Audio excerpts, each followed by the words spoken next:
नमस्कार, सुस्वागतम दर्शक जी। मैं बीएन फिर एक बार आप लोगों का दरबार। दर्शक, 24,000 से अधिक पुरुषों पर किए गए एक शोध से पता चला है कि पुरुष हार्मोन जो टेस्टोस्टेरोन का निम्न स्तर सभी कारणों से मृत्यु और हृदय संबंधी समस्याओं को जोखिम को काफी हद तक बढ़ा देता है। जो उम्र बढ़ने वाले पुरुषों के स्वास्थ्य पर हार्मोन के प्रभाव को रेखांकित करता है। एक व्यवस्थित समीक्षा और मेटा विश्लेषण से पता चला है कि अंतर्जात सीरम टेस्टोस्टेरोन के निम्न आधारभूत स्तर वाले पुरुषों को सभी कारणों से मृत्यु का उच्च जोखिम होता है, तथा जिन पुरुषों का आधारभूत स्तर बहुत कम होता है उनमें हृदय संबंधी मृत्यु का जोखिम भी बढ़ जाता है। इस शोधकर्ता और लेखकों को अनुसार यह अध्ययन वृद्ध पुरुषों में प्रमुख स्वास्थ्य परिणामों पर सेक्स हार्मोन के प्रभाव पर पिछले असंगत निष्कर्षों को स्पष्ट करता है। निष्कर्ष एनाल्स ऑफ इंटरनल मेडिसिन में प्रकाशित हुआ। पश्चिमी ऑस्ट्रेलिया विश्वविद्यालय के शोधकर्ताओं ने ऑस्ट्रेलिया, यूरोप और उत्तरी अमेरिका के शोधकर्ताओं के साथ मिलकर 24,000 से अधिक प्रतिभागियों पर किए गए 11 अध्ययनों की समीक्षा की, ताकि वृद्ध पुरुषों में मृत्यु दर और हृदय रोग के जोखिम के साथ सेक्स हार्मोन का संबंध को स्पष्ट किया जा सके। योग्य अध्ययन संभावित कोहोर्ट अध्ययन थे, जिन्हें पहले एक प्रकाशित व्यवस्थित समीक्षा में पहचाना गया था। समुदाय में रहने वाले पुरुषों के कुल टेस्टोस्टेरोन सांद्रता को मास स्पेक्ट्रोमेट्री और कम से कम 5 साल की फॉलोअप का उपयोग करके मापा गया था।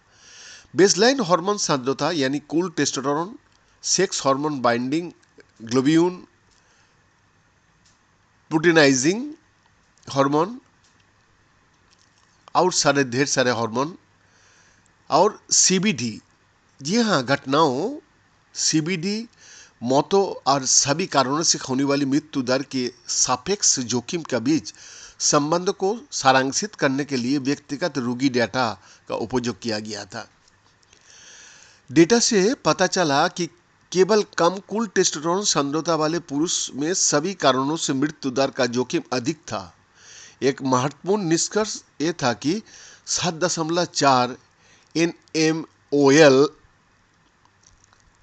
से कम टेस्टोस्टेरोन सांद्रता वाला पुरुषों में LAH सांद्रता की परवाह किए बिना सभी कारणों से मृत्यु दर का जोखिम अधिक था। 5.3 nmol 5.3 nmol पर लीटर से कम टेस्टोस्टेरोन सांद्रता वाली पुरुषों में हृदय संबंधी मृत्यु का जोखिम अधिक था। वाशिंगटन विश्वविद्यालय के साथ प्रकाशित संपादकीयों के लेखक का सुझाव है कि ये मेटा विश्लेषण अपनी कठोर कार्यप्रणाली के कारण विशेष रूप से मूल्यवान है। ये अध्ययन प्रमुख भावी कोहोर्ट अध्ययनों का IPD मेटा विश्लेषण करने वाला अपना तरह का पहला अध्ययन है, जिसमें मास स्पेक्ट्रोमेट्री का उपयोग किया गया है, जो टेस्टोस्टेरोन माप की सबसे सटीक विधि है, जिसका उपयोग DHT और एस्ट्राडियोल के सटीक रूप से मापने के लिए भी किया जा सकता है। इसके अलावा IPD मेटा विश्लेषण करने के लिए लेखकों ने शामिल किए गए अध्ययनों में से 9 से कच्चा डेटा प्राप्त किया और फिर संयुक्त डेटा का पुनः विश्लेषण किया। इस पद्धति ने कई अध्ययनों से संयुक्त डेटा की अधिक परिष्कृत विश्लेषण की अनुमति दी और संबंधों के लिए अधिक मजबूत परीक्षण प्रदान किया। बीएन का एक्सक्लूसिव रिपोर्ट।